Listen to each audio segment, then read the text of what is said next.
Mes amis, il y a quelques semaines, j'avais écrit une lettre personnelle aux prieurs des quelques 120 Carmels de France.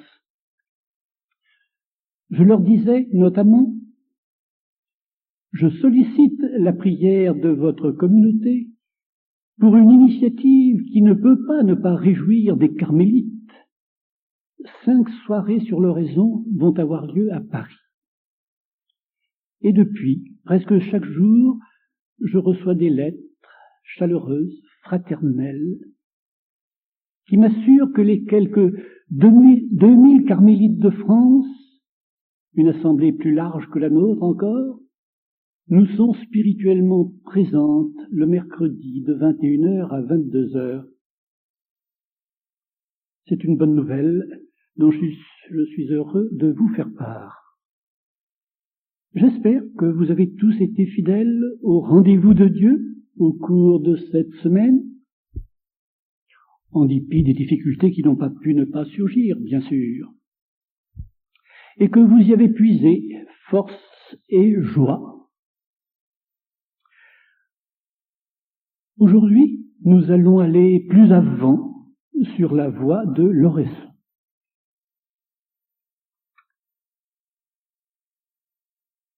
Le titre de cet entretien, Le Christ prie en moi.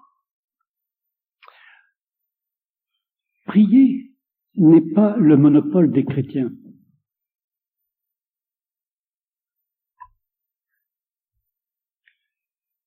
Nous avons tous vu, du moins en images, des hindous au lever du soleil, debout dans les eaux du Gange ou sur les rives, longuement immobiles, les yeux clos, comme éclairés du dedans. Des bouddhistes assis en lotus, tout transparents à une paix et à une lumière intérieure. Des juifs priant au mur des lamentations. Des bédouins en plein désert adorant Allah, le front prosterné contre terre. Et j'abrège la liste. Tous les hommes prient. Le chrétien comme les autres. Mais sa prière n'est pas identique à celle des autres. Quel est le caractère distinctif de la prière chrétienne? Telle est la question à laquelle aujourd'hui je voudrais répondre. Enchaînons, voulez-vous, avec une image que nous avons longuement contemplée mercredi dernier. Le Christ sur la montagne, la nuit, sous un ciel fourmillant d'étoiles. Il prie. Si nous avons compris la profondeur et la plénitude de cette prière du Fils de Dieu fait homme, nous sommes peut-être tentés de penser: sa prière n'a-t-elle pas rendu vaines les prières des hommes? Que peut-on ajouter à cette prière que Jésus adresse au Père au nom de toute l'humanité? N'a-t-elle pas définitivement supplanté nos prières misérables? Ne s'agirait-il pas purement et simplement de s'en remettre à cette prière du Christ quand on va à Dieu? La réponse à cette question, à cette objection, je la trouve dans le cœur même du Christ redescendant de la montagne au petit matin, pour adorer, louer, glorifier ce Père devant qui il éprouve un émerveillement et un amour éperdu, pour intercéder au nom de cette humanité en détresse, ce troupeau sans pasteur, comme il disait. Il ne lui suffit pas de cette seule nature humaine qu'il a reçue de la Vierge Marie. Il lui faut des millions de cœurs. Il veut que sa prière retentisse partout dans l'univers. de l'extrême-orient à l'extrême-occident, qu'elle s'élève du sein des grandes cités populeuses comme du désert. En un mot, il veut que sa prière soit implantée, enracinée, inviscérée dans les cœurs de ses disciples tout au long des âges. Et pour cela, que ses disciples accueillent en eux cette prière, qu'ils s'ouvrent à la présence en eux de cette prière. Je veux traduire ma pensée par une image. J'ai célébré la dernière nuit pascale en la maison de prière de Troussure, avec des hommes et des femmes qui étaient rassemblés pour une semaine de prière. Au dehors de la maison, un peu avant minuit, un grand feu de bois flambait. Après la bénédiction du feu par le prêtre, le cierge pascal fut allumé à cette flamme. Et, processionnellement, il est entré dans la maison porté par le prêtre, qui s'est arrêté dans le grand hall, obscur. Tous ceux qui étaient au dehors sont entrés à leur tour, chacun portant un petit cierge non allumé, et en quelques instants, le hall où ne brillait que la flamme du cierge pascal est devenu embrasé de lumière, chacun des petits cierges s'étant allumé à la flamme du cierge pascal. Ainsi, le Christ veut que sa prière, comme la flamme du cierge pascal, allume des millions de cœurs à travers le monde au cours des âges. Vous êtes en droit de me demander si c'est un enseignement personnel que je vous livre là, ou un enseignement qui ressort des Écritures et de la théologie. Eh bien, ouvrons les épîtres de saint Paul. Que de fois nous lisons équivalemment cette affirmation « Le Christ habite le cœur du chrétien ». Je lis dans l'épître aux Éphésiens, chapitre 3, verset 17. Le Christ habite en nos cœurs par la foi. Dans la deuxième épître aux Corinthiens, chapitre 13, verset 5, ne reconnaissez-vous pas que le Christ est en vous? Dans l'épître aux Romains, chapitre 6, verset 5, c'est un même être avec le Christ que nous sommes devenus. Et enfin, dans l'épître aux Galates, chapitre 2, verset 19, le texte le plus explicite, saint Paul dit « Je vis, mais ce n'est plus moi, c'est le Christ qui vit en moi. » Et dans les écrits johanniques, on lit souvent cette parole du Christ « Vous en moi et moi en vous ». Nous avons donc une solide base scripturaire. Et voici maintenant une poignée de citations de théologiens et de maîtres spirituels qui ont trouvé des formules heureuses pour traduire cet enseignement de l'Écriture. Tertullien, le chrétien est un autre Christ. Saint Augustin, réjouissons-nous, nous ne sommes pas simplement devenus chrétiens, nous sommes devenus le Christ. Monsieur Ollier, un prêtre du XVIIe siècle. Il n'y a rien de plus grand qu'un chrétien, c'est un Jésus-Christ vivant sur la terre. Sœur Élisabeth de la Trinité, une carmélite du début du siècle, le chrétien est à Jésus-Christ une humanité de surcroît. Voilà bien des citations pour étayer mon affirmation, le Christ vit au cœur du chrétien. Vous me direz peut-être, mais tous ces auteurs parlent de la présence de Jésus-Christ dans le chrétien, non pas de sa prière. La réponse est facile. Là où vit le Christ, là il prie. Pour lui, vivre, c'est prier. Vivant dans le chrétien, il prie dans le chrétien. Aussi bien la phrase de saint Paul aux Galates que je vous ai déjà citée, je vis, mais ce n'est plus moi qui vis, c'est le Christ qui vit en moi, peut être modifié ainsi sans être trahi. Je prie, mais ce n'est plus moi qui prie, c'est le Christ qui prie en moi. Ainsi donc, à l'heure de l'oraison, et c'est une pensée exaltante, en moi palpite la prière de Jésus-Christ. Mais il faut préciser, il ne prie pas en moi sans moi. Pour que brille la flamme d'une lampe à huile, il faut que l'huile livre sa substance à la flamme. Ainsi dois-je faire.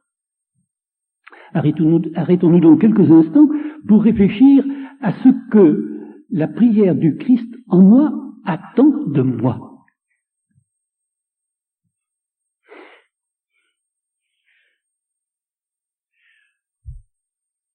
Cette prière du Christ, pour employer une nouvelle comparaison, est en moi une semence dans les broussailles.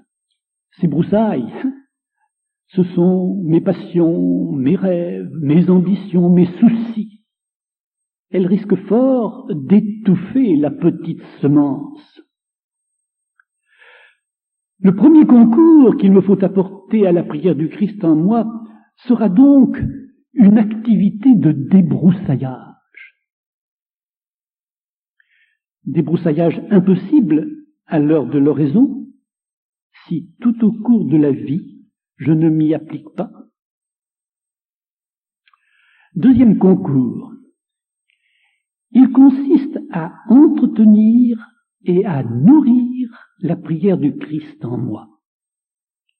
Il faut en effet, pour que se développent les semences en terre, des sels minéraux, la pluie, le soleil, la gelée, il me faut, pour intensifier la prière du Christ en moi, qu'elle s'alimente à la parole de Dieu, aux sacrements, aux sources multiples dont abonde l'Église. Troisième concours, il s'agit de céder la place à cette prière du Christ. Le Christ reprend à son compte et m'adresse l'admirable petite phrase que nous lisons dans le livre des Proverbes.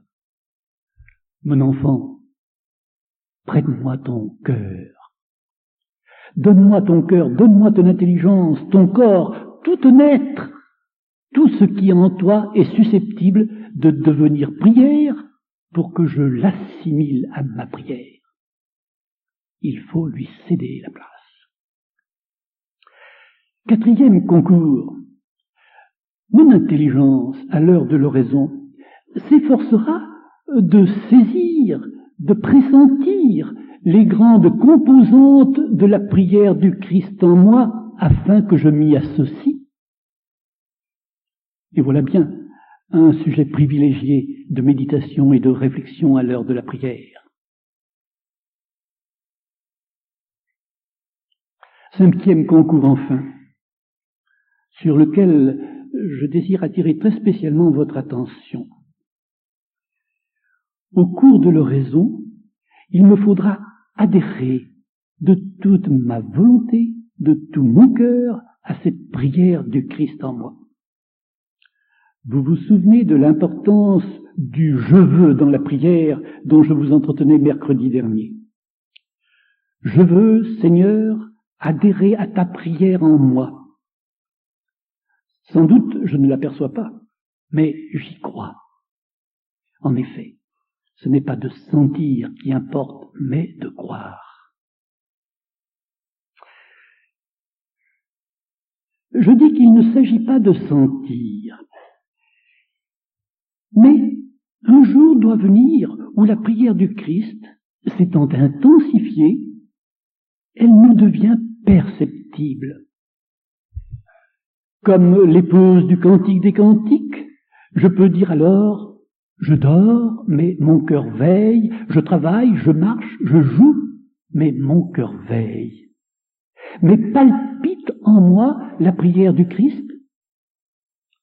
Ce sera d'abord par intermittence que je ferai cette joyeuse découverte, et puis, probablement, un jour cela deviendra-t-il habituel, car c'est certain, Dieu le veut pour chacun de nous, cette prise de conscience de la prière du Christ en lui. Il faut bien sûr que celui qui veut parvenir à ce terme très enviable s'engage courageusement à la suite du Christ. Et je conclus cet entretien. Vous le voyez, au terme de ce que je viens de vous dire, l'essentiel de la prière chrétienne consiste non pas tellement, à l'heure de l'oraison, à fabriquer une prière, mais à rejoindre en soi une prière qui s'y trouve. Retenez ces deux mots, non pas fabriquer, mais rejoindre. Une ermite, dernièrement, qui m'écoutait faire cette conférence, corrigeait la phrase que vous venez d'entendre par celle-ci. Il s'agit de laisser monter en soi une prière qui nous habite. La prière chrétienne n'est donc pas d'abord œuvre de l'homme, mais œuvre du Christ. Prière du Christ en l'homme. Et c'est en cela que consiste la spécificité de la prière chrétienne. Je pense d'ailleurs que les prières des non-chrétiens, quand elles sont authentiques, participent, elles aussi, à leur insu, à la prière du Christ.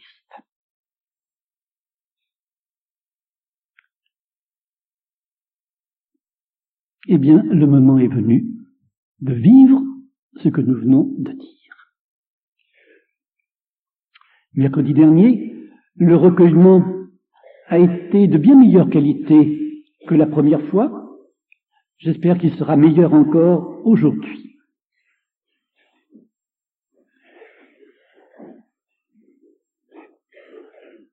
Comme il en était parmi vous qui n'étaient pas aux réunions précédentes, je donne à nouveau les recommandations que la plupart d'entre vous connaissent,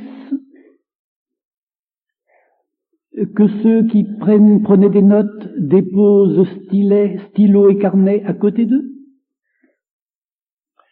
que ceux qui ont branché leur magnétophone l'arrêtent pour qu'on n'entende pas le clic-clac en cours d'oraison. Et je vous propose de vous asseoir le buste bien droit, la tête droite, les mains sur les genoux. Adoptez une attitude très stable, décontractée. Fermons les yeux.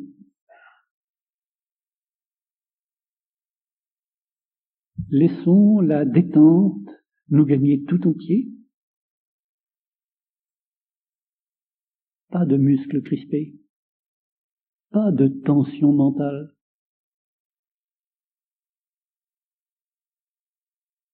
Respirons calmement.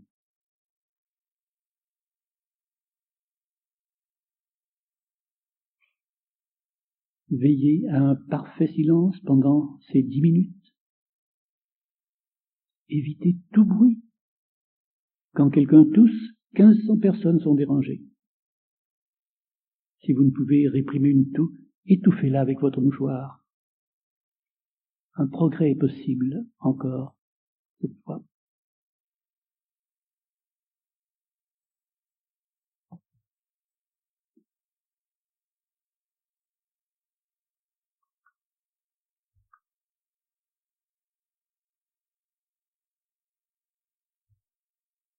Ô toi qui es chez toi dans le fond de mon cœur, apprends-moi à te rejoindre dans le fond de mon cœur.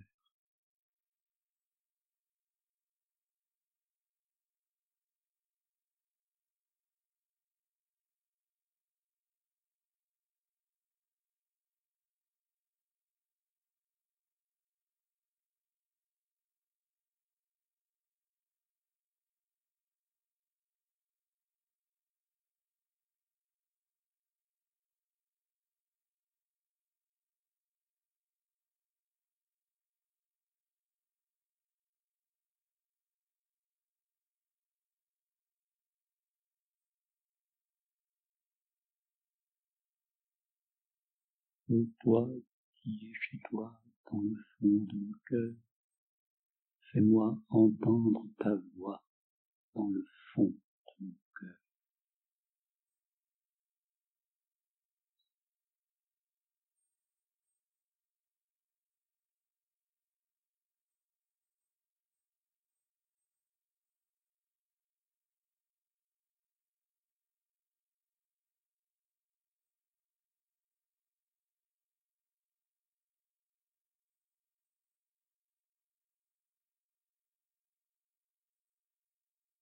Ô toi qui es chez toi dans le fond de mon cœur, garde-moi auprès de toi dans le fond de mon cœur.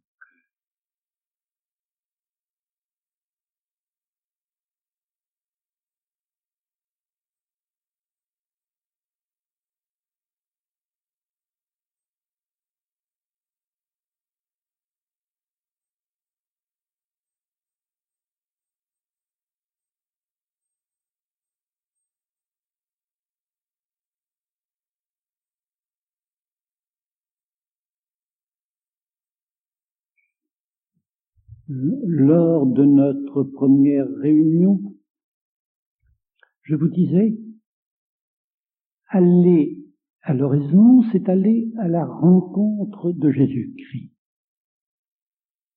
Et je précisais, le lieu privilégié de cette rencontre, c'est l'Évangile.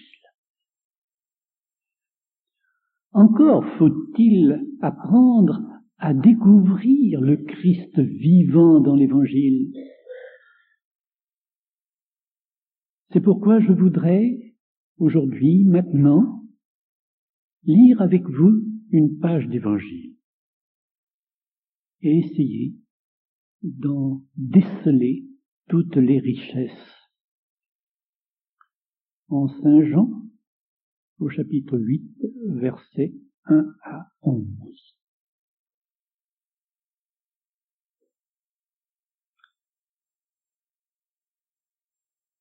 Dès l'aurore, Jésus parut à nouveau dans le temple et tout le peuple venait à lui. Il s'assit donc et se mit à les enseigner. Les scribes et les pharisiens lui amènent alors une femme surprise en flagrant délit d'adultère et, la plaçant bien en vue, ils disent à Jésus: « Maître, cette femme a été surprise en flagrant délit d'adultère. Or, Moïse nous a prescrit dans la loi de lapider ces femmes-là. Et toi, qu'en dis-tu » Il disait cela pour lui tendre un piège afin de pouvoir l'accuser. Mais Jésus, se baissant, se mit à écrire avec son doigt sur le sol. Comme ils insistaient, il se redressa et leur dit: « Que celui de vous qui est sans péché lui jette la première pierre. » Et se baissant à nouveau, il se remit à écrire sur le sol. À ces mots, ils se retirèrent un, à commencer par les plus âgés. Et Jésus resta seul avec la femme qui était toujours là. Alors, se redressant, il lui dit: « Femme, où sont-ils?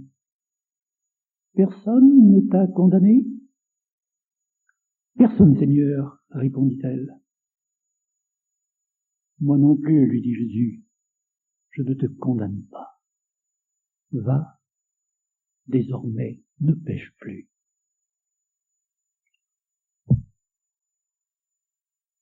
La première chose à faire en présence d'un texte d'évangile est de le situer dans son contexte.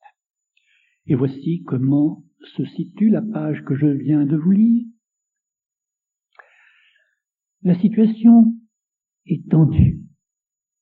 Les pharisiens veulent la mort du Christ. Ils se demandent comment se saisir de lui sans déclencher l'hostilité des foules dont Jésus a fait la conquête. Il se trouve que Jésus est à Jérusalem depuis quelques jours, venu en pèlerinage pour la grande fête des Tentes. Cette fête qui commémore les jours inoubliables où le Seigneur avait arraché d'Égypte son peuple captif pour le conduire en terre promise, l'accompagnant d'étape en étape. Les pharisiens sont à l'affût d'un événement leur permettant d'accuser Jésus-Christ. C'est le petit matin, Jésus descend le sentier du mont des Oliviers, il entre dans la ville, les ménagères ouvrent les fenêtres de leur maison, les travailleurs partent au travail, et Jésus se dirige vers le temple. On le reconnaît, on le suit. Entré dans le temple, il s'assied familièrement par terre ou sur un tabouret bas, dans un des parvis. Autour de lui, en demi-cercle, de petites gens accourus avant de commencer leur journée laborieuse. Mêlons-nous à eux. Ne restons pas à distance quand nous lisons une page d'Évangile. Regardons, écoutons. Essayons d'entrer dans l'intime des protagonistes de la scène à partir de ce qui nous apparaît visible et sensible. C'est ce que nous allons faire. Ces gens qui entourent Jésus sont attentifs, affectueusement attentifs aux paroles de Jésus, et lui est visiblement détendu, heureux devant cet auditoire de gens simples et qui lui font confiance. Tout d'un coup, toutes les têtes se retournent. Une femme échevelée se débat au sein d'un groupe de pharisiens qui la maîtrisent et la poussent. Le cercle des auditeurs s'ouvre pour laisser passage à contre-cœur aux pharisiens. La femme est littéralement jetée aux pieds de Jésus. Regardons-la. On dirait une pauvre bête traquée. On devine en elle, à son attitude, une révolte concentrée, la haine envers ses accusateurs. Elle ne regarde même pas Jésus. Elle s'imagine qu'il est l'un des leurs. Elle n'attend rien de bon de cette rencontre. Promenons un regard circulaire sur l'auditoire que Jésus enseignait avant l'arrivée des pharisiens. Les visages ont changé. On y lisait la confiance, l'accueil, l'affection. Les visages se sont durcis. On y lit des sentiments d'animosité envers les pharisiens, de crainte pour Jésus menacé, d'apitoiement pour cette pauvre femme. Tout autres sont l'allure et les visages des pharisiens. Assurance, dureté, hypocrite courtoisie envers Jésus. L'un d'eux se détache du groupe et pose la question piège. Maître, cette femme a été surprise en flagrant délit d'adultère. Moïse nous a prescrit dans la loi de lapider ces femmes-là. Toi, que dis-tu? Quelle que soit sa réponse, Jésus ne s'en tirera pas. Il est comme un homme dans une maison n'ayant que deux issues, et les deux issues sont gardées. S'il répond « Laissez cette femme aller », ce sera l'indignation. Ainsi, tu fais bon marché de la loi de Moïse, et on l'inculpera.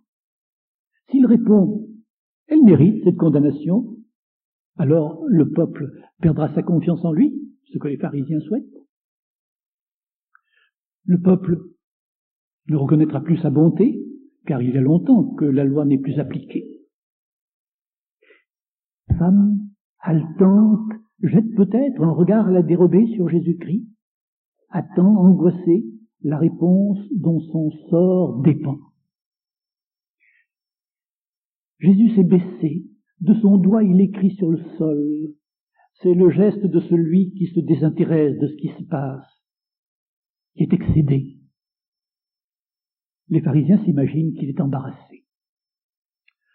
Le petit peuple ne sait pas bien interpréter son geste. Après quelques instants d'un silence pesant, plusieurs pharisiens à leur tour interpellent Jésus, gouailleur, insolent, savourant un triomphe imminent. Calmement, Jésus se redresse, les regarde sans colère, avec une infinie tristesse, et d'un ton neutre répond que celui de vous qui est sans péché lui jette la première pierre. Puis, se penchant à nouveau, il écrit de son doigt sur le sol. L'hypocrisie des pharisiens lui donne la nausée. Et on voit les pharisiens, à commencer par les plus vieux, s'ils ne sont pas plus pécheurs, ils sont plus avisés, se retirer un à un, la rage au cœur. Je disais autrefois, employant une expression française, filer à l'anglaise. Mais je ne dis plus ça depuis le jour où, dans mon auditoire, il y avait un Anglais qui est venu me trouver après et qui m'a dit « En Angleterre, on dit filer à la française ». Revenons au petit peuple. Le petit peuple est rassuré. Il change de visage. Brille dans ses yeux soulagement, ironie à l'égard des pharisiens qui se défilent, fierté envers Jésus qui s'en est bien tiré et dont ils se sentent solidaires. Pour ma part, je devine en Jésus, courbé sur le sol, une joie grandissante. Il a parlé quelque part du berger qui laisse le troupeau de son brebis pour aller chercher à travers rochers et ronces celle qui s'est égarée. Sa joie est grande quand il la retrouve. Il la prend sur ses épaules, lit-on dans la parabole. Sans doute s'était-elle cassé la patte. Peggy, à ce propos, a un mot admirable. La brebis elle-même tient chaud à son pasteur. La joie de Jésus, en présence de cette femme, et la joie du pasteur qui a retrouvé la brebis.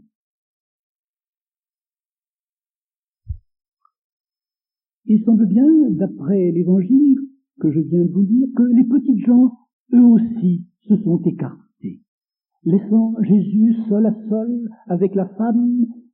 Sans doute, pense-t-il, ce qui va se passer ne nous regarde pas. Jésus est toujours penché en train d'écrire sur le sol. Ça ne m'étonnerait pas que la femme alors se soit hasardée à le regarder. Le visage de cette femme est transformé. On n'y lit plus révolte, haine, mépris, peur. La révolte dissipée a libéré en son cœur le repentir.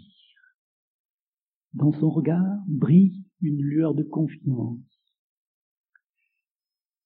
Jésus se redresse. Il n'y a plus devant lui que la femme seule. Et une fois de plus se manifeste l'extrême délicatesse avec laquelle il entre en rapport avec les êtres humains, très spécialement avec les pauvres et les pécheurs. Pour permettre à cette femme de se dégager de la honte qui l'accable, il lui demande « Femme, où sont-ils? Personne ne t'a condamné ?» La femme lève les yeux pour répondre au Christ.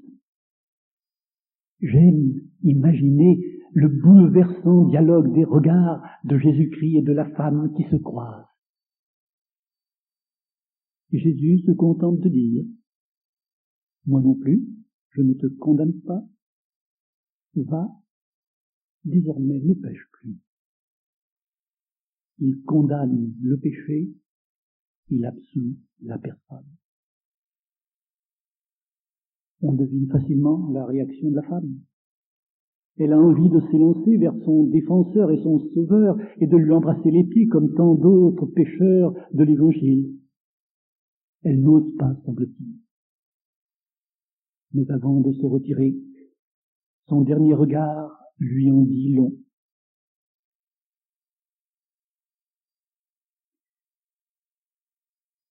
Cette femme, en face de Jésus, mais c'est l'humanité en face de Dieu, c'est la misère face à la miséricorde. Que béni soit le Christ de nous avoir révélé que le Dieu d'immense majesté est aussi le Dieu d'infinie tendresse.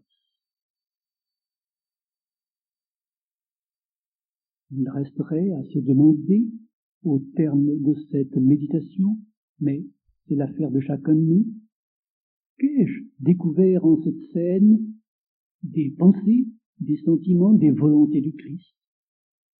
En quoi mes relations avec lui vont-elles être transformées?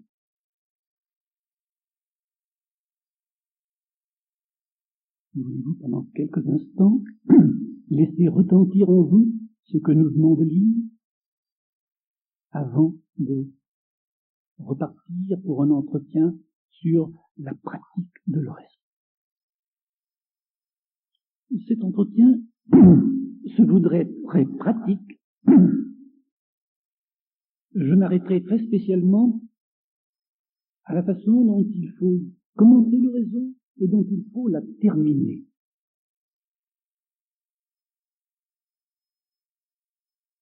Première question. Où prier? Dieu est partout présent, c'est sûr. Néanmoins, à l'heure de l'oraison, il est très souhaitable de choisir un lieu de calme et de silence. On peut se retirer dans une église, ou chez soi, dans une pièce, si petite soit-elle, consacrée à la prière. Mais bien peu nombreux, au moins en ville, ceux qui peuvent s'offrir un tel luxe. On peut du moins, tout simplement, avoir aménagé un coin de prière dans une pièce. Que ce coin demeure-t-il en permanence ou qu'il soit rapidement aménagé à l'heure de la prière. Il est souhaitable d'y disposer ce qui peut stimuler le recueillement et la prière.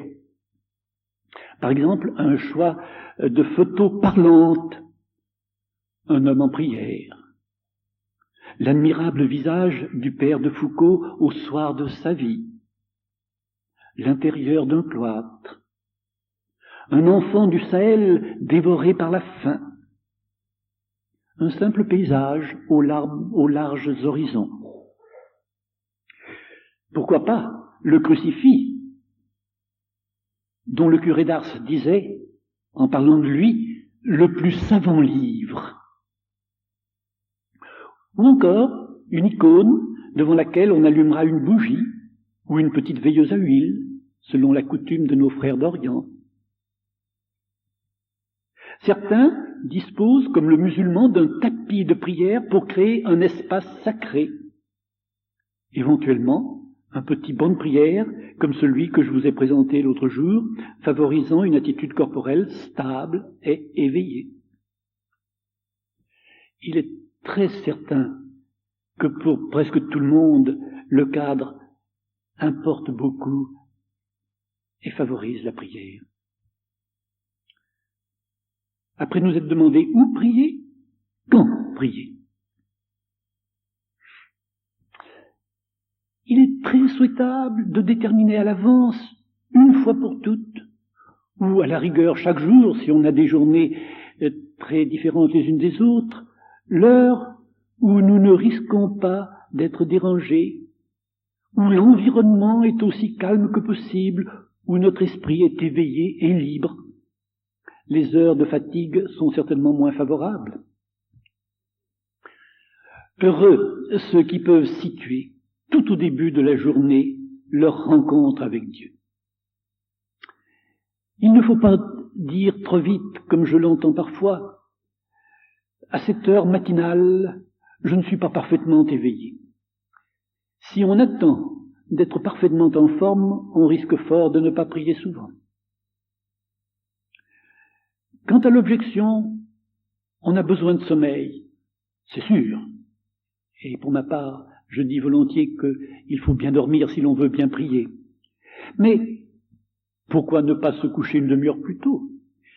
J'ai constaté que tant de gens n'arrivent pas à se coucher et cependant ne font rien de bon de la dernière heure de la journée. Conseil à ne jamais oublier, à l'heure fixée pour l'oraison, il faut commencer sans délai, car à ce moment-là, une meute de démons se déchaîne pour nous retarder. On constate en effet que 1001 choses nous sollicitent comme par hasard. Achever une tâche, donner un coup de fil à un ami, décacheter le courrier qui vient d'arriver, déchirer la bande du journal, ou tout simplement pour lire les gros titres à la une. Il ne faut pas être dupe, il importe de refuser net, sinon on est perdu. Sans compter que cela manque d'élégance de faire attendre le Seigneur, c'est le moins qu'on en puisse dire. Autre conseil qui n'a l'air de rien, mais dont vous découvrirez l'intérêt à l'usage. Au cours de la journée, il faut désirer, espérer, attendre son rendez-vous avec Dieu. Troisième question. Quelle durée consacrer à l'oraison? Un quart d'heure? C'est trop et trop peu. L'expérience montre que ou on l'abandonne très vite, ou l'on opte pour la demi-heure. Il faut en effet du temps pour se dégager de soi-même et de ses soucis, pour que notre être profond entre en jeu. Dans les débuts, on est tenté d'abréger le temps fixé, surtout si l'on a le sentiment qu'on perd son temps et que l'on serait plus utile ailleurs. Il ne faut pas céder. L'homme qui pratique l'héliothérapie est parfois tenté de se dire lui aussi qu'est-ce que cela peut bien faire à mes os que je m'expose immobile au soleil. Je capterai aussi bien le soleil en vaquant à mes occupations. Mais il sait bien que c'est faux et il continue sa cure. Il faut faire de même, poursuivre notre raison. On a l'impression de ne rien faire. Il ne faut pas se fier à ces impressions. Les impressions, c'est une catastrophe pour celui qui prête attention. Dieu, lui, le soleil du monde spirituel, fait en nous quelque chose d'essentiel et qui nous échappe. Durer devant Dieu, c'est capital. Je le répète car ce mot est essentiel, durer devant Dieu. Quatrième question. Faire appel à la participation du corps au début de l'oraison. Si le corps est tendu, crispé, il faut pratiquer la détente, nous en parlerons à une des prochaines rencontres. Si le corps, en revanche, est calme, détendu, non seulement il ne va pas faire d'obstruction, mais il est en mesure de prêter un concours actif à la prière. Et il ne faut pas manquer de faire appel à son concours, car s'il n'est pas avec nous, il sera contre nous. Pourquoi ne pas commencer par un signe de croix, très lent, chargé de sens? On peut aussi réciter une prière vocale avec lenteur, densité, à mi-voix. Il peut être bon aussi, pendant quelques instants, de s'incliner en signe d'adoration, ou encore de se prosterner à la manière du musulman, ou même de s'étendre de tout son long, le front contre terre, pour dire à Dieu notre dépendance et l'abandon de tout notre être à son amour. Le corps parle et Dieu comprend son langage.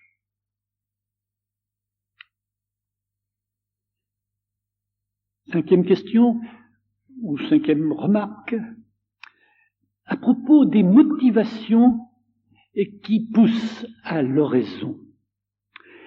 Ces motivations risquent d'être parfois ambiguës. Il faut apprendre à rectifier les unes, à cultiver les autres. Certains vont à l'oraison pour y expérimenter les dons sensibles du Seigneur, pour y trouver paix et repos à l'égard des travaux et des peines, ou encore pour obtenir des bienfaits psychophysiologiques dont on dit que l'oraison est la source. Certes, ces motivations ne sont pas mauvaises, mais celui qui accorde la première place à l'une ou l'autre de ces motivations ne saurait progresser vraiment dans la découverte de Dieu. Il faut être très vigilant. Facilement se glissent en nous ces motivations plus ou moins ambiguës, même quand on a une grande expérience de la prière. Le seul vrai motif de faire oraison est celui-ci. Dieu m'appelle, Dieu m'attend, Dieu m'aime, il a beaucoup à me dire et à me donner, je viens. C'est essentiellement pour lui et non pas pour moi que je vais à l'oraison. L'amour n'est vrai, vous le savez bien, que si d'abord on cherche le bien de l'être aimé. Dieu a une œuvre à réaliser en moi, par moi, à l'heure de l'oraison, je m'offre.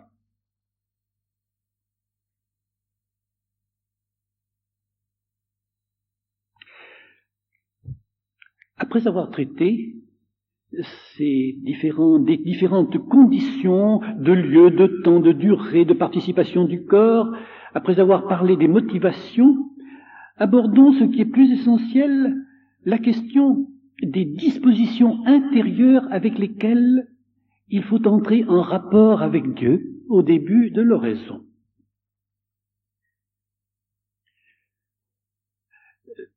Tout d'abord, confessons que celui dont nous nous approchons est Dieu, le seul Dieu, le Dieu d'infinie majesté, à qui l'univers doit l'existence et sa permanence dans l'existence. Cette attitude, c'est l'adoration. Et sans adoration, pas de prière, c'est évident. Il faut d'abord être en face de Dieu pour prier Dieu et le reconnaître pour ce qu'il est. Si c'est au Christ que nous nous adressons, alors ne commettons pas l'erreur de l'apôtre Philippe qui s'est attiré une réprimande de Jésus. Comment, Philippe? Depuis si longtemps que tu vis avec moi, tu ne sais donc pas que celui qui me voit aussi Dieu, mon Père. Sachons voir et adorer Dieu en Jésus-Christ quand nous abordons Jésus-Christ au début de notre prière. Mais il est vrai, ce Dieu adorable est aussi mon Père, le Père d'infinie tendresse. Aussi bien, dès ce début de l'oraison, l'adoration se combine avec une confiance filiale sans réserve. Mais que cette adoration et cette confiance ne restent pas au stade d'une pensée floue, d'une rêverie. Il faut qu'elle se traduise en une relation de personne à personne. Ce que j'ai appelé, vous vous souvenez l'autre jour, la relation je-tu. Que ce soit une relation vivante qui se noue avec Dieu. Une relation qui fasse communiquer les deux partenaires. Et à ce Dieu, mon Père, je dirais que je veux être à sa disposition tout au long de mon oraison.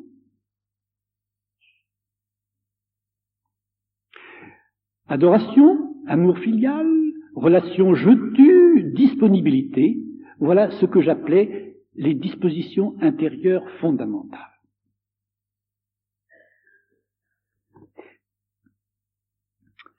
J'ai achevé avec cela ce que j'avais à vous dire sur les débuts de l'oraison. Je ne vous parlerai pas du corps de l'oraison puisque je vous en ai entretenu la fois dernière, mais il me faut vous faire quelques remarques sur la fin de l'oraison. C'est sans doute la partie la plus négligée.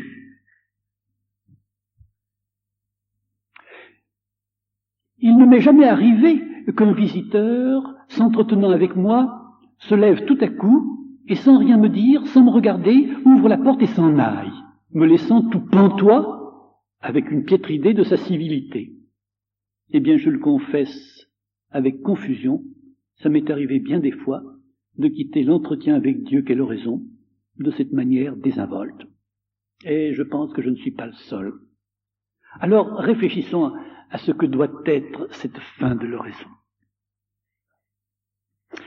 Eh bien, d'abord, simple politesse, que l'on remercie le Seigneur de nous avoir accueillis et, sans aucun doute, même si je n'ai rien perçu, de m'avoir accordé abondamment ses dons. Remerciement. Si je constate que j'ai divagué plus ou moins, je lui demanderai pardon de cette négligence, si tant est que j'en sois responsable. Il est des heures où c'est bien difficile de maîtriser ces divagations. Mais jamais je ne céderai à la tentation de juger mon oraison, de la déclarer mauvaise parce que j'ai été distrait ou sommeillant. Et surtout, je ne me laisserai jamais aller au dépit. Car, nous l'avons assez dit, la valeur de ma prière ne dépend pas de ma seule activité. J'ai la certitude, en effet, que Dieu, pendant tout le cours de mon oraison, a agi en moi, que le Christ a prié en moi, à une condition toutefois, que j'ai pris un bon départ, que j'ai réglé le fameux pilote automatique dont je vous entretenais la fois dernière.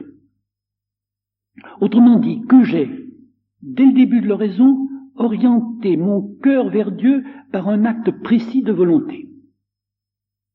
Mais si j'ai fait cela, cette orientation demeure, quels que soient les incidents de parcours, du moment que je ne la rétracte pas. Et le Christ peut prier en moi. Et pourquoi ne pas terminer l'oraison par un geste, un signe de croix, un prosternement, ou par une prière vocale? Le pater est tout indiqué, mais un pater récité avec grande attention et à mi-voix.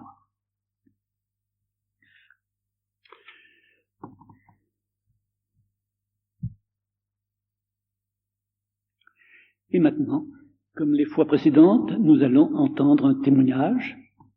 J'appelle celle qui doit le rendre. Ceux qui, parmi vous, se sont intéressés au théâtre et au cinéma entre 1930 et 1960 ont bien souvent vu et admiré Annabella Power. Conquise par le Seigneur, il y a déjà bien des années, Annabella répugne à parler de cet événement trop intime, mais elle a toutefois gentiment consenti de nous dire comment sa vie est devenue une oraison continuelle. Je lui cède la parole. Je suis née dans une famille très unie et pleine de tendresse, mais où on ne parlait jamais de Dieu. Pour papa, que j'adorais, sa religion c'était la France, la République, le journal qu'il dirigeait et le scoutisme qu'il avait introduit en France. Maman, douce et silencieuse, quand j'avais 6 ou 7 ans, m'a appris un peu à cachette le Notre Père et Je vous salue Marie. C'est grâce à elle et à ma chère petite grand-mère que j'ai fait ma première communion, avec un minimum d'instruction religieuse. Et pourtant, j'en ai eu un souvenir merveilleux dont j'ai vécu pendant des années. Et même aujourd'hui, j'aime y penser. J'ai commencé à travailler très jeune, dans un milieu très intéressant, le théâtre et le cinéma, mais pas du tout chrétien. Pour les extérieurs de films, je voyageais beaucoup. Et chaque fois que j'étais seule, j'entrais dans une église, je disais mes 2 prières, et j'allumais un cierge, parce qu'il me semblait que cette petite lumière qui montait vers le ciel priait beaucoup mieux que je ne savais le faire moi-même. Et puis, ça a été l'Amérique. New York, Broadway, Hollywood. Un conte de fées pour la petite Parisienne que j'étais. Après, j'ai compris que Hollywood, c'est un peu comme une fleur merveilleuse et irrésistible, mais qui n'avait pas de racines. Pourtant, j'ai été aussi heureuse qu'on peut l'être d'un bonheur humain. Mais ce qui est difficile quand on est très heureux, c'est qu'on voudrait dire merci mon Dieu, et ce Dieu, je le connaissais si mal.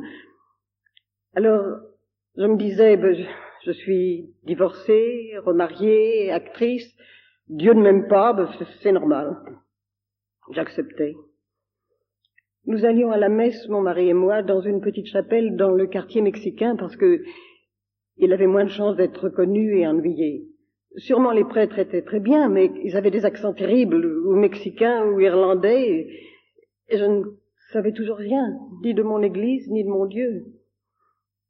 Et puis, ça a été la guerre. Deuil, mort, séparation, tristesse, une longue période grise. Jusqu'à un soir où une phrase qui ne m'était pas destinée est tombée sur moi et a changé ma vie. Quelqu'un disait à quelqu'un d'autre, Dieu vous aime, Dieu vous attend, tel que vous êtes. Il est là, vous n'avez qu'à ouvrir la porte, vous n'avez qu'à dire oui. Ça m'a paru un miracle. Je pensais que Dieu voulait bien de moi tel que j'étais, avec mes fautes, mes péchés, mes bêtises, mes oublis, mais il m'aimait. Alors, naturellement, ce Dieu d'amour et de miséricorde, je voulais le connaître. Je voulais apprendre à l'aimer comme il voulait être aimé. Et ça a été une suite de confessions, conférences, lectures. J'allais à Châteauneuf-de-Galorde, une maison de charité, et puis chez les petites sœurs de Bethléem, et puis en Terre Sainte, Jérusalem. Et un jour, après une conférence au monastère du Bec et Loin, quelqu'un a parlé de troussure, de l'oraison. En plus de toutes les joies que j'ai trouvées à Troussure, dans ce merveilleux silence qui est déjà comme une prière, il y a cette petite phrase que le Père vous a citée tout à l'heure et qui me bouleverse chaque fois que je dis « Ô toi qui es chez toi dans le fond de mon cœur, fais que je te rencontre dans le fond de mon cœur. » Cette petite phrase, on peut la dire des centaines de fois. Si on le sait, si on le croit, si on le veut, l'impossible devient réalité, il est là. Alors, pour moi, l'oraison, c'est un rendez-vous d'amour. Ça n'est plus une poursuite ou une recherche, c'est une certitude, une présence. On peut faire oraison, naturellement, dans sa chambre, la porte close, mais aussi dans une église sombre, silencieuse, et quelquefois dans la campagne en se promenant, ou sous un ciel plein d'étoiles, ou même dans le train, en voiture, ou au milieu d'inconnus qui ne savent pas compris aussi pour eux. Ce que j'aime dire et redire, c'est « Mon Dieu, faites-moi connaître votre volonté, faites que je l'aime. » Ou même une prière encore plus courte. « Merci Seigneur, merci pour tout. » Avant de nous séparer, nous allons réciter une de nos prières familières. Étant donné qu'aujourd'hui, c'est une grande fête de la Vierge, la présentation, je propose de réciter un « Je vous salue Marie ». Frères protestants qui êtes dans cette assemblée, je sais que sans doute, vous ne pourrez pas le réciter avec nous, mais du moins, voulez-vous, soyons unis dans une même admiration envers cette jeune Nazaréenne qui, ayant dit oui à Dieu, a donné au monde le Fils de Dieu. Récitons cette prière debout, dans une belle attitude de prière.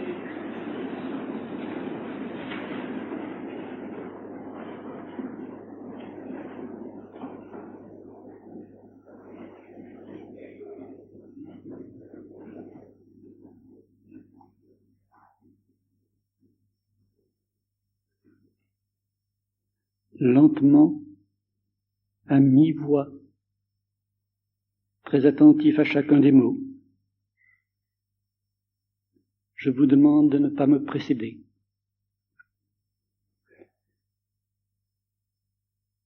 Je vous salue, Marie, pleine de grâce.